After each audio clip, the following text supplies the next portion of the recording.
Grace had been many things in her life: a quiet woman, a steady homemaker, a patient wife, and in recent years, a stepmother trying her best to fill a role she had never asked for.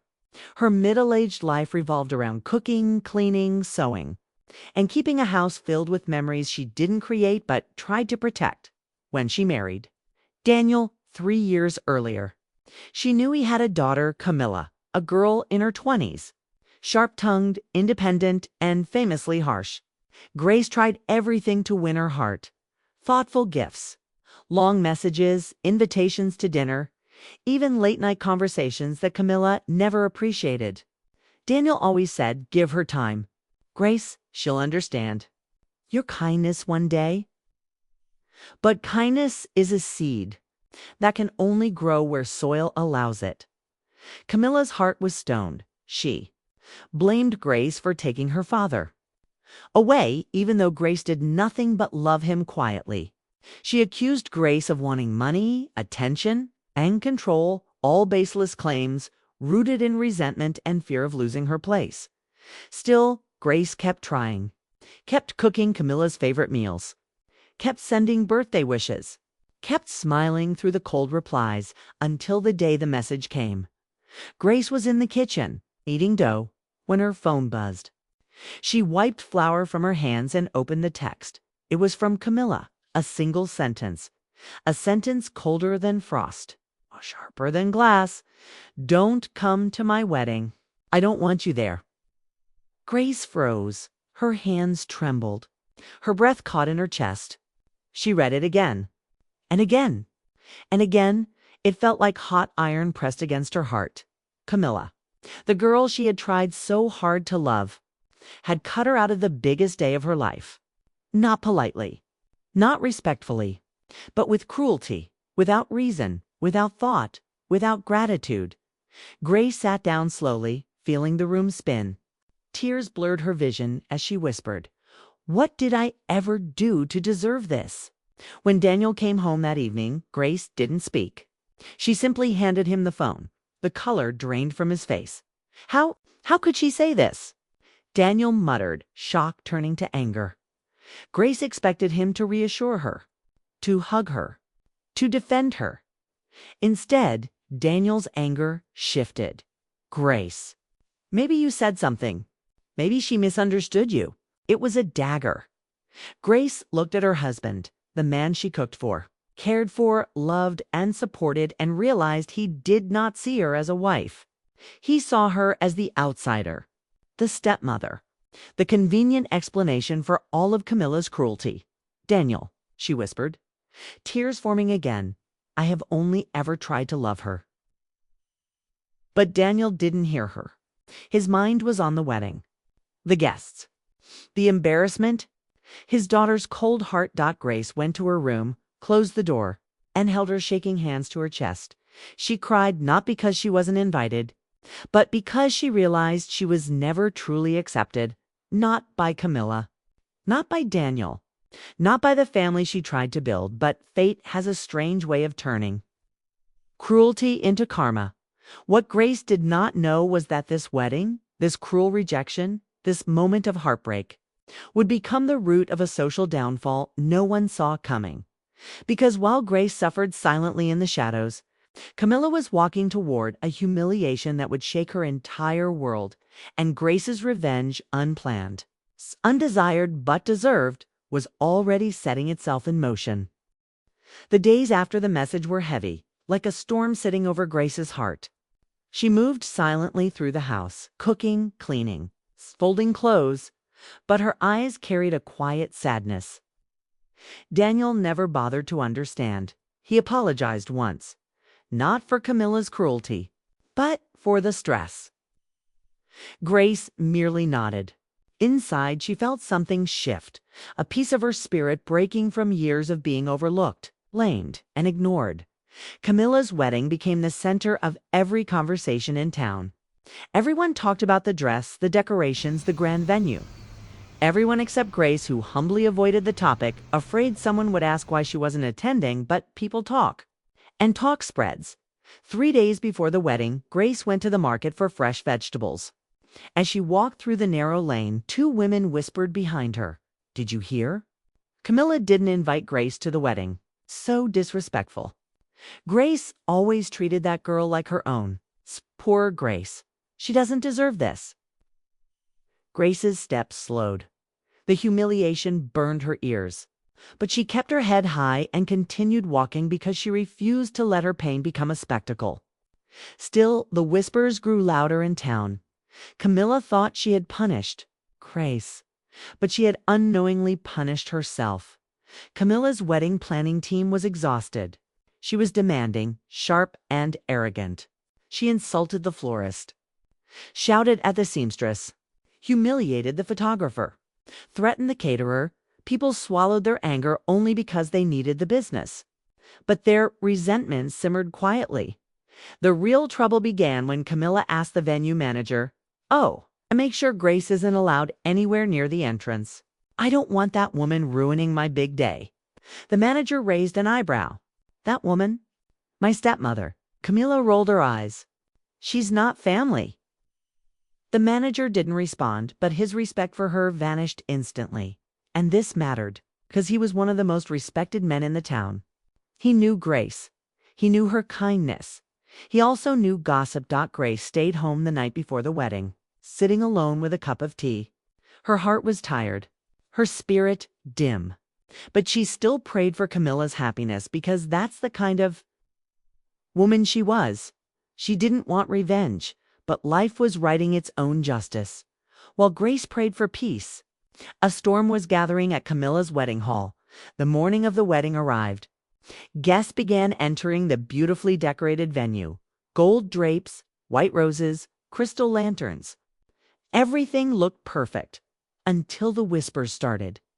Camilla didn't invite Grace. After everything Grace did for her, what kind of daughter treats her stepmother like that? This wedding is cursed with disrespect. Camilla heard snippets of gossip while getting her hair done. Her jaw tightened. Her hands clenched. Who is spreading these lies? She snapped. But they weren't lies, because within minutes, Grace's absence became the story of the wedding. When Camilla walked to the entrance for her bridal photos, wearing her stunning white gown, she overheard the venue staff whispering, "Poor Grace, she's more respected than the bride today." Camilla's cheeks burned with embarrassment. A flush of anger crept up her neck. She stormed toward them. "Stop talking about her," she shouted. "Grace is nothing. She doesn't belong in my story." The staff fell silent, but one elderly woman, the head decorator, respected by all, stepped forward calmly. "You're wrong, child," she said gently. "Grace belongs in everyone's story, because kindness writes its name everywhere. Only arrogance erases itself." The hall went silent. Guests turned. People watched. Whispers exploded. Camilla's face went pale. Her perfect wedding day had just become a public lesson while Camilla simmered in humiliation at the venue.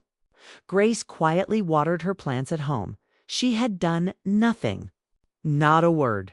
Not a complaint. Not a whisper of anger. Yet society itself had risen to defend her. Her social revenge was not loud, not planned, not cruel. It was natural. It was deserved. And it had only begun. Grace woke up the next morning with a different kind of strength humming inside her chest.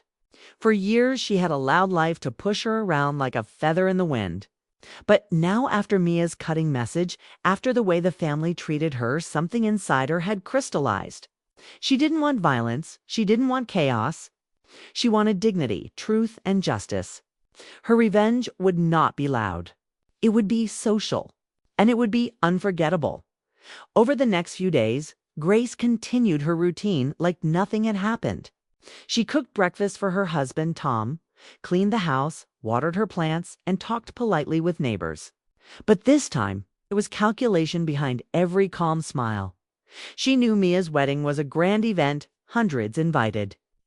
Social media influencers, photographers, the elite of their town. Mia thrived on attention, on showing the world she had the perfect life. And Tom, blinded by fatherly affection, was willing to do anything to maintain that illusion. Grace began speaking, kindly but honestly, to the neighbors who asked why she seemed down. "Oh, nothing," she would say with a soft smile. "Mia just prefers I don't attend her wedding. I don't want to embarrass anyone by existing, you know." She never directly insulted Mia. She didn't have to. People understood the cruelty on their own, and within days, the whispers started spreading like a quiet storm across the neighborhood. Can you believe Tom's daughter banned Grace? What kind of girl is Mia? Grace raised her from childhood. How disrespectful. The wedding seems full of drama already. Grace didn't ask for sympathy. The sympathy came on its own naturally, powerfully, and publicly. 2 days later, Grace received a call from Tom's elder sister. Margarita, woman who rarely cared about anyone but appearances, Grace. "Honey," Margaret began sharply, "I've been hearing some very unpleasant things. Why is Mia telling people not to invite you? What happened?" Grace kept her voice gentle. "Oh, Margaret, it's nothing. I don't want her big day to be disturbed because of me." Margaret gasped. "Disturbed? You're her mother. I will not tolerate such nonsense." Grace didn't argue. She simply sighed in a tired, heartbroken way. Within hours, Tom's entire extended family was in uproar. How dare Mia do this? How could Tom allow it? What kind of family humiliates their own? Grace listened from the kitchen as Tom received call after call, his face turning pale, then embarrassed, then defensive. Grace didn't tell anyone. He snapped at one point. "She never asked for this. It's Mia who," and that line hit Grace like a warm wave for the first time. Tom was defending her. Meanwhile, at Mia's house, chaos erupted. Her friends asked why her own mother wasn't welcome. Her fiancé's family questioned her values. One of the vendors even asked if removing a stepmother from a wedding was legal. Mia, furious and overwhelmed, called Grace with fire in her voice. "What did you do?" she shouted. Grace responded softly. "I didn't do anything, Mia. People simply asked, and I answered honestly. You made me look bad." Grace inhaled slowly. "No, Mia, your actions made you look bad." Mia froze. No shouting, no excuses, just silence. Grace finally continued. "You told me not to come. You made your choice. Now society is making theirs. I didn't harm you, Mia. You harmed yourself." And then, very gently, she ended the call. The evening before the wedding, Grace dressed in simple home clothes and went to deliver a tray of homemade sweets to her elderly neighbor. "Mrs. Elkins, you're a treasure, Grace," the old woman said. "Any child would be lucky to have you." Grace smiled, but her eyes carried a quiet sadness. Mrs. Elkins patted her hand. "Child, remember, revenge doesn't always come from hurting someone. Sometimes the deepest revenge is letting people see their own reflection." Grace realized then that her revenge was already unfolding, not through cruelty, but through contrast. Her kindness illuminated Mia's cruelty. Her dignity exposed Mia's immaturity. Her silence amplified Mia's disrespect. And society was choosing sides without Grace lifting a finger. Tom came home late that night, exhausted and conflicted. He sat beside Grace on the couch without saying a word. After a long silence, he whispered, "Grace, I'm sorry." Grace turned her head gently. "For what, Tom?" "For letting Mia behave this way. For not standing up for you sooner. For allowing people to think you're less important." Grace looked at him, sadness softening into acceptance.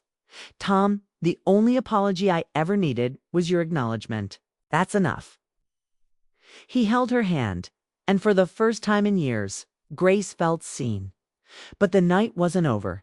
At 11:43 p.m., as Grace prepared to sleep,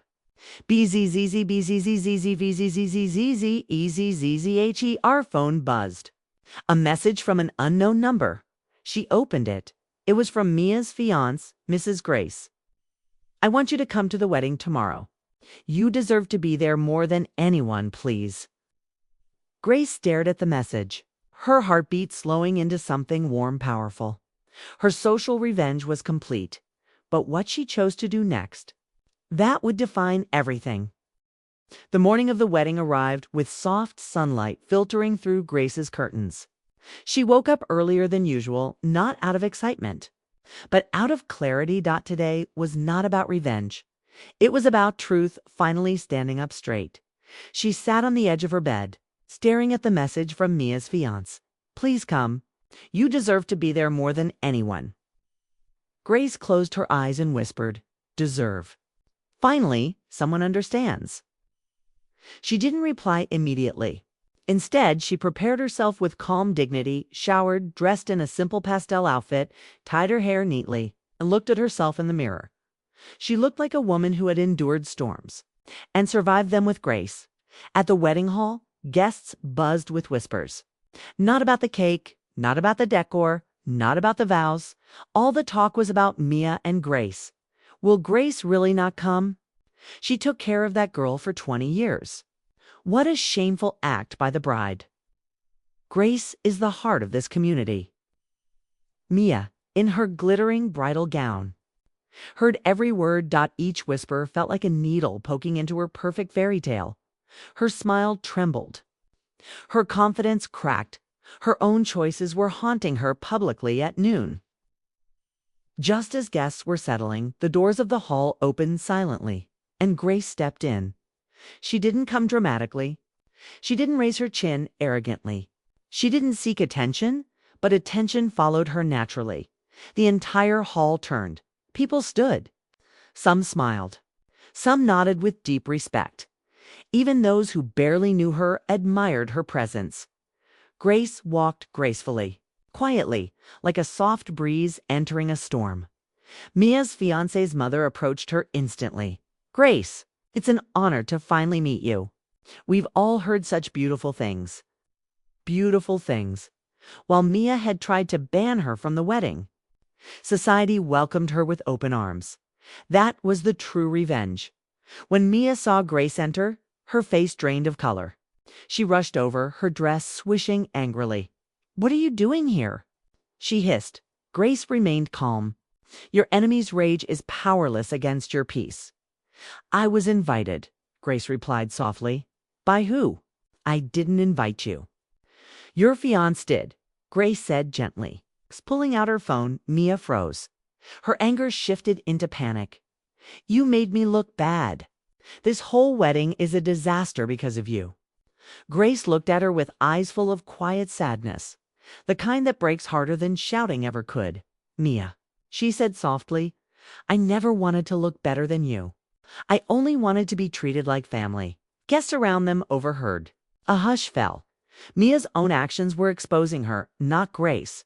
Her fiancé stepped forward. Mia, stop, he said firmly. You've embarrassed yourself enough. Mia's mouth fell open. She had everything, wealth, attention, looks, yet she had lost the most important thing, respect. The ceremony began. Grace sat quietly among the guests. But something unexpected happened. When the officiant asked, who gives this bride away? Mia expected her father to step forward instead. Tom hesitated. His eyes scanned the room and landed on Grace, the woman who raised his daughter. The woman who kept the home together. The woman he had neglected, and in front of everyone he said, I can give her away as her father. But the woman who truly raised her is Grace. A wave of whispers swept through the crowd. Mia stood frozen. Her face turned red with shame. Grace felt tears prick her eyes.